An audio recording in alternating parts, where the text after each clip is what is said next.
Bagi yang hobi memasak, dapur yang nyaman akan mendukung aktivitas mereka dalam menyiapkan makanan.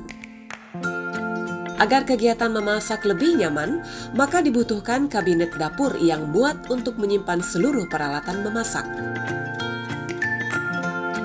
Memilih kabinet dapur atau kitchen set tak cukup hanya mempertimbangkan pemakaian material. Kebutuhan dan kenyamanan pengguna adalah pertimbangan utama yang harus didahulukan. Biasanya kitchen set terdiri dari lemari kabinet atas dan bawah yang berfungsi untuk menyimpan peralatan dapur.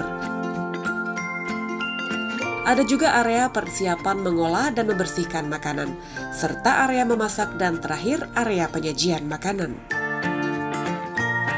Sebenarnya kitchen set itu pertama apa sih yang dilihat untuk orang tuh? Pertama pasti memang tergantung siapa yang mau menggunakan kitchen set ini. Jadi biasanya kita akan nanya dulu, ini untuk ibu rumah tangga atau kitchen set ini untuk keperluan memang untuk restoran atau keperluan untuk catering itu pun beda. Untuk apa keperluan untuk hotel itu pun juga beda. Atau memang keperluan untuk bahkan mungkin sekarang ada untuk Instagram YouTuber gitu, itu beda lagi gitu. Jadi semuanya dilihat tergantung dari siapa yang menggunakan dan berapa banyak hasilnya. Sebenarnya fungsinya lebih disesuaikan dari gimana tuh kita bisa membuat makanan dengan lebih cepat waktu. Karena kan kitchen tuh is about timing.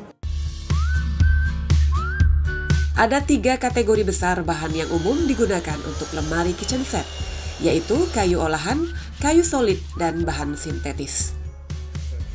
Kayu olahan adalah bahan yang dibuat dari partikel maupun serat kayu, seperti particle board, block board, dan plywood. Sedangkan untuk kayu solid dihasilkan dari batang kayu pohon, antara lain kayu mahoni, jati Belanda, maple, dan kayu jati. Masing-masing bahan memiliki kelebihan dan kekurangan. Bahan baku untuk kitchen set itu terdiri dari beberapa, banyak variannya.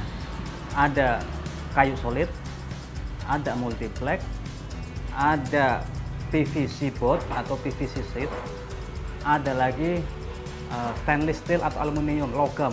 Bahan-bahan tersebut itu menentukan dari jenis style dari kitchen set itu sendiri.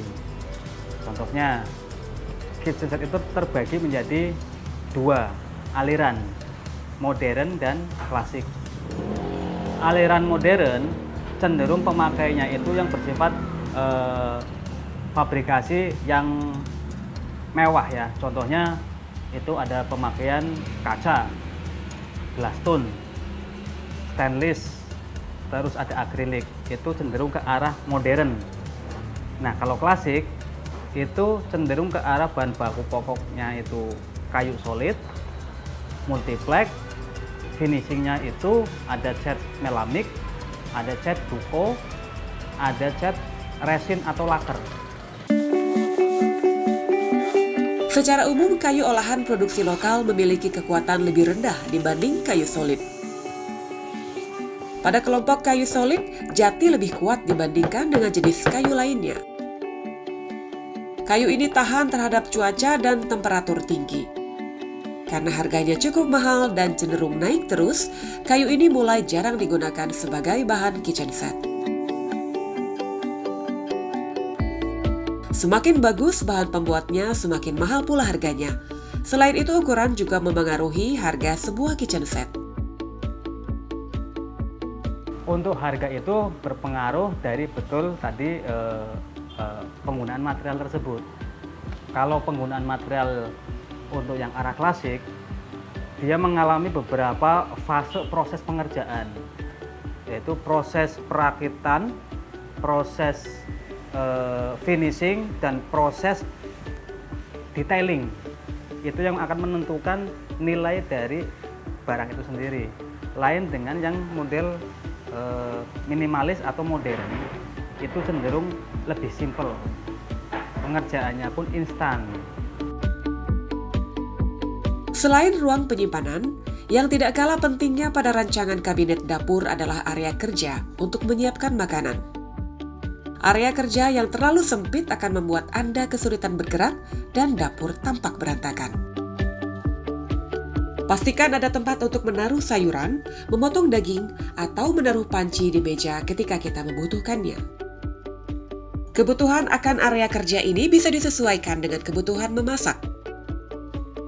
Jika lebih sering memasak sesuatu yang sederhana saja, mungkin area kerja yang tidak terlalu besar pun sudah cukup. Namun kalau harus menyiapkan masakan dalam porsi besar, mungkin Anda butuh area kerja yang lebih besar. Jadi biasanya kalau kita bikin kitchen set, pasti harus ada gambar 3D-nya dulu sama gambar blueprint-nya. Sama kayak bikin arsitek rumah loh. Gitu. Jadi nggak cuma asal kitchen set kita taruh-taruh aja ya. Biasa orang kan asal naruh-naruh aja terus tiba-tiba udah beli barang. Lah ini colokannya di mana? Ayo bobok lagi colokan. Nah ini wattnya berapa lah? Ya wattnya itu pun juga mesti dipikirkan. Karena kan tiap mesin biasanya wattnya beda-beda. Ada yang mesin yang sampai tinggi yang 2000 watt terus tiba-tiba di satu colokan yang kabelnya yang nggak bisa bareng-bareng. Wah kebakar, itu bahaya nanti gitu. Jadi banyak sekali yang diperlukan detail-detail kecil, kadang-kadang nggak dipikirkan, asal aja bikin gitu.